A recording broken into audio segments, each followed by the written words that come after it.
نحمدہ ونصلی علی رسولہ الکریم اما بعد فاعوذ باللہ من الشیطان الرجیم بسم اللہ الرحمن الرحیم رب اشرح لی صدری ویسر لی امری واحلل عقدۃ من لسانی یفقہوا قولی رب یسر ولا تعسر وتمم بالخیر اللہم انی اسألک علما نافعا ورزقا طیبا وعملا متقبلا آمین اللہم آمین۔ السلام علیکم ورحمۃ اللہ وبرکاتہ۔ اللہ سبحانہ و تعالیٰ کی توفیق اور اللہ تعالیٰ کی رحمت کے ساتھ ہم اپنے لیسن سورۃ البقرہ کی آیت نمبر 86 کا آغاز کر رہے ہیں، اور الحمدللہ ہمارا یہاں پر رکوع بھی ہمارا مکمل ہو رہا ہے۔ اس نیت کے ساتھ ہم آغاز کریں گے کہ اللہ سبحانہ و تعالیٰ اسے ہمارے لیے پڑھنا، اس پر عمل کرنا اور عمل کے ساتھ اسے دوسروں تک پہنچانا آسان کر دیں۔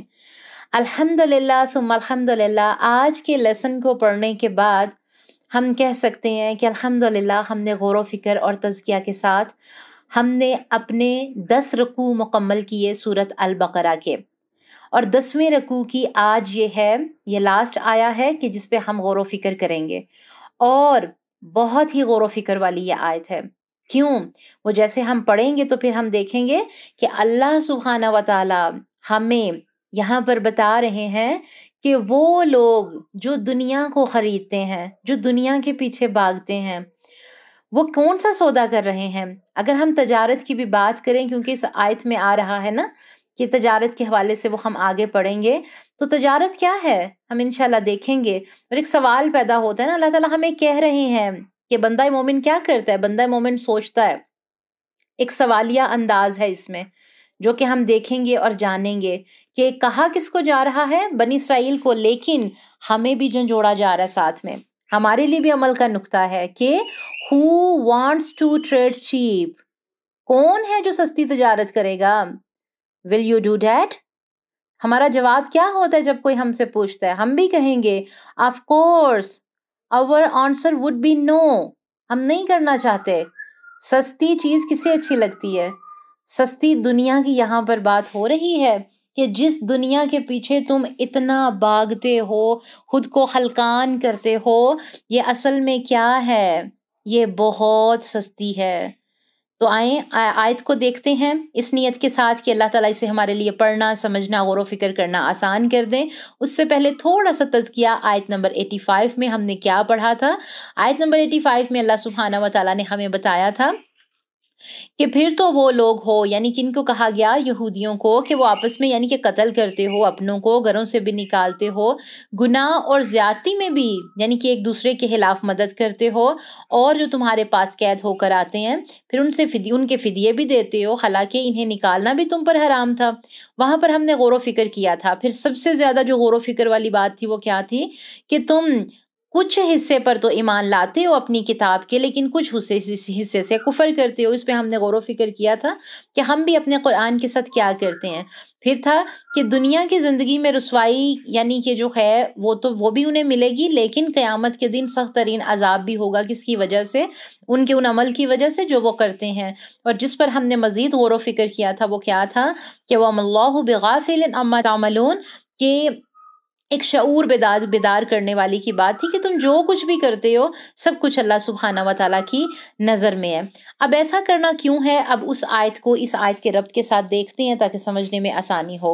اللہ سبحانہ و تعالیٰ آیت نمبر 86 میں فرما رہے ہیں، اعوذ باللہ من الشیطان الرجیم، بسم اللہ الرحمن الرحیم۔ أولئك الذين اشتروا الحياة الدنيا بالآخرة فلا يخفف عنهم العذاب ولا هم ينصرون۔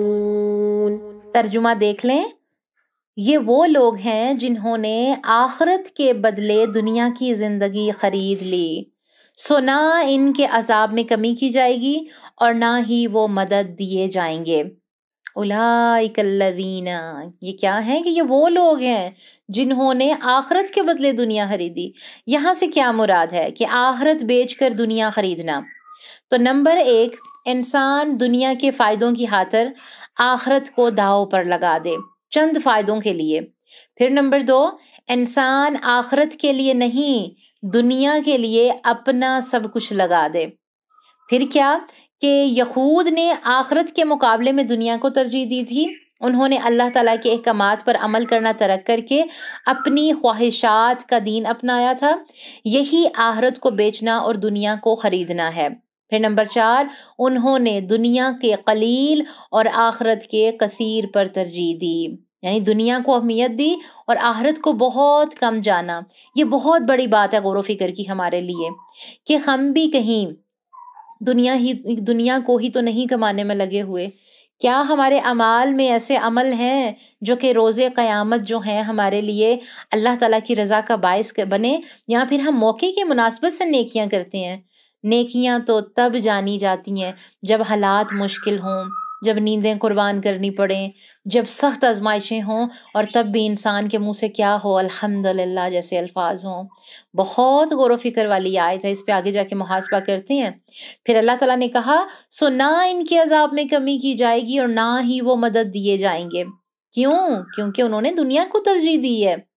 تو اس کی وضاحت کیا ہے کہ ان پر عذاب کی شدت ہمیشہ رہے گی، کبھی ہلکا نہ کیا جائے گا، ٹمپریچر کم ہوگا ہی نہیں، ان سے عذاب کو کبھی ہٹایا نہیں جائے گا، ہمیشہ ان پر مسلط رہے گا، ایک گھڑی بھی عذاب کے بغیر نہ گزاریں گے یہ۔ اللہ اکبر۔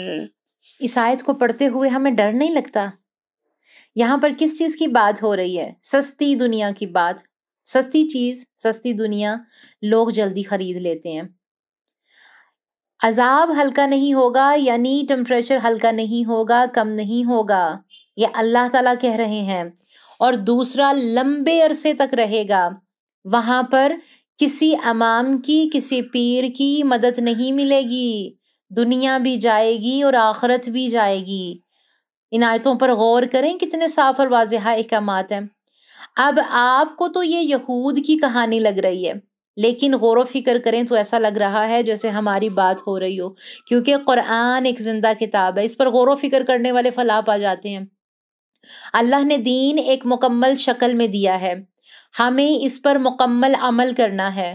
ہم سب کہتے ہیں اسلام ایک مکمل ضابطہ حیات ہے، مگر جب مکمل عمل کریں گے تو دین اور دنیا دونوں میں کامیابی پائیں گے۔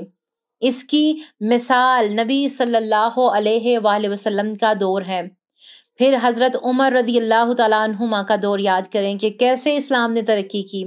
لوگ زکوٰۃ کی تھیلیاں اٹھا کر ہاتھوں میں پھرتے تھے کہ اور کوئی زکوٰۃ لینے والا نہیں تھا۔ ہمیں کیا ہو گیا؟ ہم اس وقت اسلام کے تاریک دور سے گزر رہے ہیں، لیکن انشاءاللہ وہ وقت دور نہیں کہ بہت جلد اللہ سبحانہ و تعالیٰ کی طرف سے روشنیاں بھی ہمیں دکھائی دیں گی، تھوڑے تھوڑے آثار نظر آ رہے ہیں انشاءاللہ وقت کے ساتھ۔ کوششیں کر رہے ہیں لوگ، ہماری نسلیں کر رہی ہیں کوششیں، ہم بھی کر رہے ہیں کوششیں، تو اللہ تعالیٰ ہمیں اس کا بدلہ ضرور دیں گے، ہمیں اس کی جزا ضرور ملے گی۔ ہم تو پہلے سے سوچ کر بیٹھے ہوتے ہیں کہ ہم نے فلاں چیز پر عمل کرنا ہے، فلاں حکم پر عمل کرنا ہے اور فلاں پر نہیں کرنا۔ اللہ تعالیٰ سے توفیق مانگیں کہ اللہ ہمیں توفیق عطا کر دیں، ہم وہ سب عمل کریں جو آپ نے ہم پر نازل کیے ہیں، ہمیں جو حدیں بتائیں ہمیں ان پر رہنے والا بنائیں، کیونکہ جو ہمارا دین ہے نا، یہ پک اینڈ چوز والا دین نہیں ہے۔ اسلام تو کہتا ہے accept it اور لیو اٹ، تاکہ فیصلہ ہو جائے کہ آپ چاہتے کیا ہیں۔ کل شیطان نے ایک سجدے سے انکار کیا تھا، آج ہم ادھورے دین پر عمل کر رہے ہیں، نماز بھی پڑھتے ہیں، سودی کاروبار بھی کرتے ہیں، رشوتیں بھی لیتے ہیں، پیسے بھی لیتے ہیں، فلاحی کام بھی کرتے ہیں، لوگوں کا خون چوس کر پیسہ کما کر پھر کیا کرتے ہیں کہ ہم فلاں جگہ جو ہیں یہ فنڈنگ کر رہے ہیں۔ بہت سوچنے کی باتیں ہیں یہ۔ کیوں؟ کیونکہ یہ قرآن ٹو ڈو لسٹ ہے، اس پر عمل کریں، قرآن کو اپنی زندگی میں لائیں گے، قرآن سے جڑ کر ہی ہمیں سکنیت ملے گی، ہمیں سکون قلب ملے گا۔ اللہ سبحانہ و تعالیٰ سے دعا ہے کہ اللہ سبحانہ و تعالیٰ ہمیں قرآن پر غور و فکر کرنے والا بنائے، اس پر عمل کرنے والا بنائے، اور اس پر عمل کے ساتھ ساتھ اسے دوسروں تک پہنچانے والا بنائے۔ کیوں؟ کیونکہ بندہ مومن غور و فکر کرنے والا ہوتا ہے، بندہ مومن سوچنے والا ہوتا ہے۔ وہ قرآن کی آیات کو پڑھ کے یہ نہیں کہتا کہ یہ تو یہودیوں کی بات ہو رہی ہے، نصارہ کی بات ہو رہی ہے، ماضی کے مسلمانوں کی بات ہو رہی ہے، پرانی دور کی بات ہو رہی ہے۔ قرآن ہمارا دین ایک ماڈرن دین ہے، ہمارا قرآن ہمیں زندگی کے جتنے بھی ضوابط و قانون ہیں وہ سکھاتا ہے. یہ قرآن ہمیں بتاتا ہے کہ یہ زندگی گزارنے کیسی ہے. تجارت کی مثال دے کے اتنی بڑی ہمیں غور و فکر کی دعوت دی گئی کہ سستی تجارت تو ایک عام بندہ بھی نہیں کرنا چاہتا. تو اے اللہ کے بندو، تم کون سی تجارت کر رہے ہو؟ صرف اس دنیا کی جو کہ بہت جلد ختم ہونے والی ہے. کیا آپ کسی ایسے پروجیکٹ میں کام کریں گے کہ جس کے بارے میں آپ کو الرٹ کیا گیا ہو، جس کے بارے میں ایک وارننگ چل رہی ہو یا آ رہی ہو، کوئی بریکنگ نیوز سامنے ہو کہ بہت جلد جو ہے یہ ختم ہونے والا ہے، یا یہ تباہ ہو جائے گا، یا کوئی سیلاب آ جائے گا، یا کوئی سونامی آ جائے گا، یا کوئی طوفان آ جائے گا، ساری پیشن گوئیاں کر دی گئی ہوں اور آپ سے کہا جائے کہ نہیں آپ اس میں حصہ ڈال لیں، آنے والے دور میں آپ کو یہ فائدہ دے گا، کیا آپ ایسی جگہ پر انویسٹ کرنا چاہیں گے؟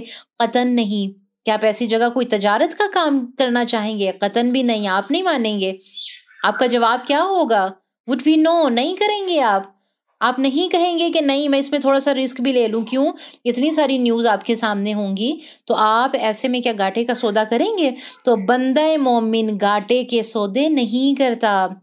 بندہ مومن ایک حاضر دماغ انسان ہوتا ہے. تو کیا کریں؟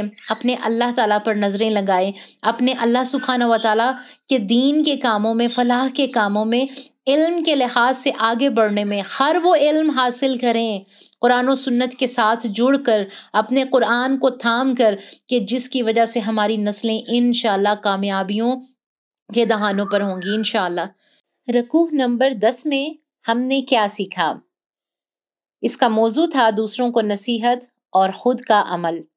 اس میں ہم نے جانا کہ اللہ تعالیٰ کے سوا کسی کی عبادت نہیں کرنی، والدین کے ساتھ حسن سلوک کرنا ہے، رشتہ داروں کے ساتھ حسن سلوک کرنا ہے، یتیموں کے ساتھ حسن سلوک کرنا ہے، مسکینوں کے ساتھ حسن سلوک کرنا ہے، لوگوں سے بلی بات کہنی ہے، نماز قائم کرنی ہے، زکوٰۃ ادا کرنی ہے، آپس میں ایک دوسرے کا خون نہیں بہانا، قیدیوں کو فدیہ دے کر چھڑانا. پھر تعلق باللہ میں ہم نے چیک کیا تھا کہ اللہ تعالیٰ ان حرکات سے بے خبر نہیں جو بھی انسان کر رہے ہیں. پھر اس میں ہمارے عمل کی بات کیا تھی کہ ہم کیا کریں. تو کیا میرے دل کو یقین ہے کہ اللہ تعالیٰ میری تمام تر حرکات سے باخبر ہیں؟ اللہ تعالیٰ مجھے دیکھ رہے ہیں. میں سچ بولوں یا جھوٹ بولوں، اچھا کروں برا کروں، صاف کروں گندا کروں، کیا ہر لحاظ سے میری سوچ یہ ہوتی ہے یا ہماری تھاٹس یہ ہوتی ہیں کہ ہم اللہ سبحانہ و تعالیٰ کی نظر میں ہیں؟ پھر ہم نے کرنا کیا تھا کہ والدین کی خدمت کرنی ہے، انہیں کوئی دکھ دینے سے گریز کرنا ہے، ان کے احسانات کا خیال رکھنا ہے، ان کی عزت کرنی ہے، ان سے پیار سے محبت سے بات کرنی ہے. اور دوسرا ہم نے دیکھا کہ انسانوں سے حسن سلوک کرنا ہے انشاءاللہ تعالی. اللہ سبحانہ و تعالیٰ سے دعا ہے ہمیں غور و فکر کی توفیق عطا فرمائے، آمین. انشاءاللہ ہمارے نیکسٹ لیسن میں ہمارا 11واں رکوع شروع ہو رہا ہے. نیتیں خالص رکھیں، دعائیں کریں اللہ سبحانہ و تعالیٰ سے کہ اے اللہ ہمیں بہترین طریقے سے قرآن کو پڑھنے والا اور اس پر غور و فکر کرنے والا بنا، آمین.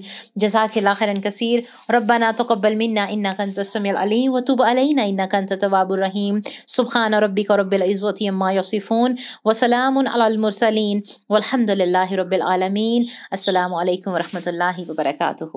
وہ تمام ہمارے پیارے سسٹرز جنہوں نے ابھی تک ہمارے چینل کو سبسکرائب نہیں کیا ہے وہ ہمارے چینل کو سبسکرائب ضرور کر دیں. کمنٹ باکس میں جا کر ہمیں اپنی رائے کا اظہار ضرور کیا کریں.